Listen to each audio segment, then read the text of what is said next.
What's up, guys? Today I'm going to be giving my Superman movie review 2025. And this is going to be a spoiler review, so you have been warned. It's going to be full of spoilers. I'm not going to hold back.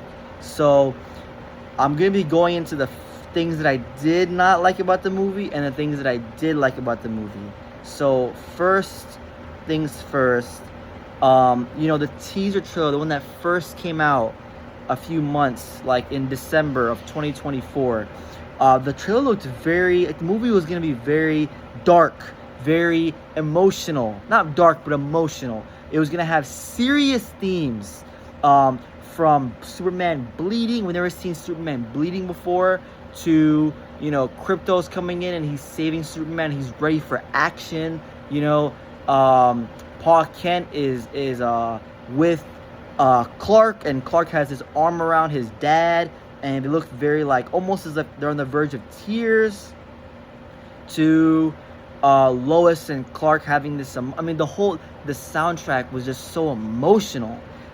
We didn't get that as a movie. We got it was almost a direct translation from a animated series or a comic book to a movie, which wasn't bad, but it could have been more themes explored. It could have been the reason why he has his arm around his dad is because his dad's battling a terminal illness, and now he has to gather the strength to be Superman and represent, good, and also have the hope of that his dad will be okay, or he's fighting for his dad. It could have been that. It could have been something a little bit more emotional. Could have been something more deep. There were some emotional themes in the movie, but it wasn't that much. The Krypto thing of the Krypto being just a dog. He was just and like Superman said, a stupid dog. He wasn't a highly intelligent dog like we all wanted to see in the teaser trailer.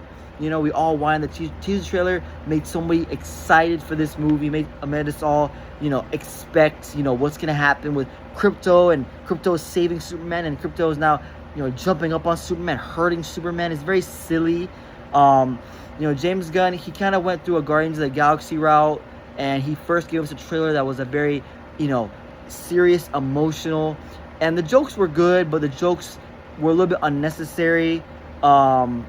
The dialogue with Metamorpho was very cheesy.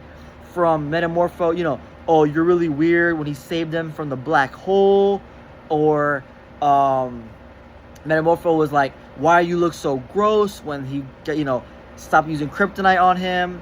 To Superman saying, hey, what the hey, Krypto, like it doesn't fit. And I understand, like, you want to make the audience laugh, you want to get their attention, but at the end of the day, we don't need that all the time. We can have some silence and still enjoy the movie. So that was a huge, missed opportunity. From we on the trailer, it was a little bit too fast paced too.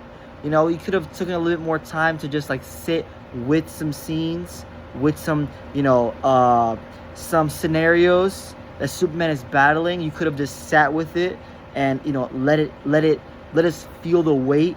But instead, it was very fast, always something going on, like always fast-paced movie.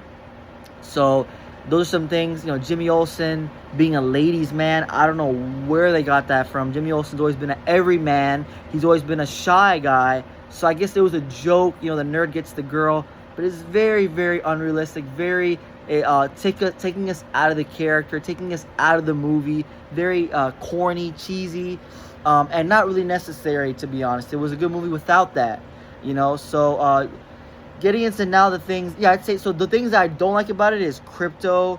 Krypto is like a stupid, dog who didn't really help as much as he should have.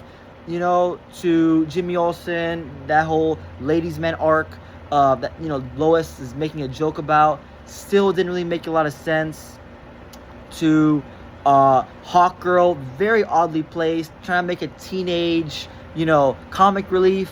And out of the three, Green Lantern, Mr. Terrific, and her, she was just very, out of place, very unnecessary character.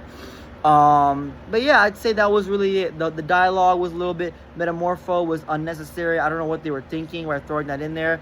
And if they just stuck to the original teaser trailer with that cast, it would have been a 9 out of 10.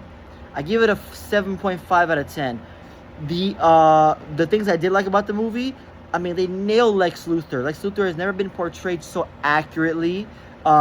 They explored not only his business mind, but his scientific mind. You know, everything that he knows in order to kill the Man of Steel. It was so amazing. Nicholas Hoult did an amazing job. Lois and Clark's chemistry was spot on. That was the best chemistry I've seen, even more than the Man of Steel. And they didn't put enough scenes with them. It killed me. It was so disappointing. They could have so many scenes with their chemistry just bouncing off each other. Corn Sweat and Rachel. Why did they not include that? I don't understand what James Gunn was thinking, because their chemistry was fantastic. Lois was fantastic. Superman was fantastic. I love David Cornsweet as the Man of Steel. I think he did an amazing job. I think his suit looked awesome. I think he portrayed it very well. I love the Fortress of Solitude. I love the characters of the androids or whatever. But yeah, I'd say that those are really good characters. Green Lantern, Guy Gardner looked awesome. Mr. Terrific looked terrific. Yeah, even Jimmy Olsen. Just some things that were just thrown in there just to try to be funny were actually destroying the movie. And it would have been a 9 if it wasn't just so damn cheesy and took away from the trailer, the teaser trailer that we all were so excited to see in December. So that's my movie review. I give it a 7.5 out of 10.